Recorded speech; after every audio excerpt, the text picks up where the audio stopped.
பொது சிவில் சட்டத்துக்கு எதிராக மாநாடு நடத்த போகிறோம், அதுக்கு நீங்களும் வாங்கன்னு விடுதலை சிறுத்தைகள் முதலா காங்கிரஸ் கட்சி அலுவலகத்தோட கதவை தட்டுனது மறுபடியும் கூட்டணிக்குள்ள சலசலப்பை உருவாக்கி இருக்குதுங்களா. பேசிக்கிட்டாங்க. தலைவா, மக்கள் நல கூட்டணியோட ஒருங்கிணைப்பாளரா இன்னமும் வைகோ தான் இருக்காரு. ஆனா கூட்டணியில் இருக்கும் சிறுத்தைகள் முதல் அழைப்பை எதிர்முகாமில் கொடுக்குறாங்களேன்னு பம்பரம் தொண்டர்களுக்கு உள்ளுக்குள்ள வருத்தமா பேசிக்கிட்டாங்க. பொது சிவில் சட்டத்தை தொடர்ந்து எதிர்க்கும் கம்யூனிஸ்ட் கட்சிகளும் மதிமுகவும் கூடவே தான் இருக்கிறாங்க. மாநாடு மட்டும் நாங்க நடத்துறோம், இதுல வேற எந்த அரசியலும் கிடையாதுன்னு சொல்லி போட்டு சிறுத்தைகள் விளக்கம் கொடுத்தாலும் கூட்டணி கருத்து வேறுபாடுகள் புதுசா உருவாகுதாமா. பேச்சா கிடக்குது.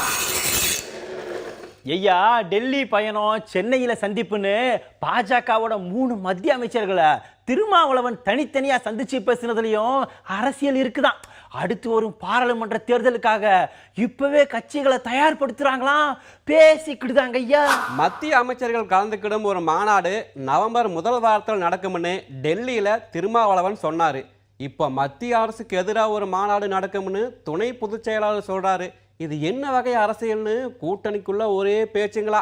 நமக்கு என்னங்க தெரியும், வெளியில பேசிக்கிறாங்க. இன்னொரு பக்கம் தலைவா, பொது சிவில் சட்ட எதிர்ப்பு மாநாட்டுக்கு கலைஞர் தலைமை ஏற்கனவே சிறுத்தைகள் விரும்புறாங்களாம். ஆனா ஸ்டாலின் போவாரா இல்ல வழக்கம் போல TKS இளங்கோவன் போவாரான்னு உடன்பிறப்புகள் பட்டிமன்றம் நடத்துறாங்களாம், சொல்லிக்கிட்டாங்க.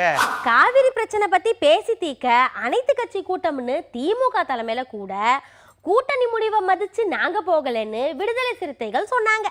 இப்போ திமுக எப்படி இவங்க கூட்டத்துக்கு வருவாங்கன்னு இன்னொரு பக்கம் பேச்சாமா சொல்லிக்கிட்டாங்க. ஐயா, திமுக இருக்கிற மேடையில ஒரு காலம் மதிமுக இருக்காதுன்னு தலைவரும் தொண்டர்களும் ஆவேசமா இருக்காங்களாம்.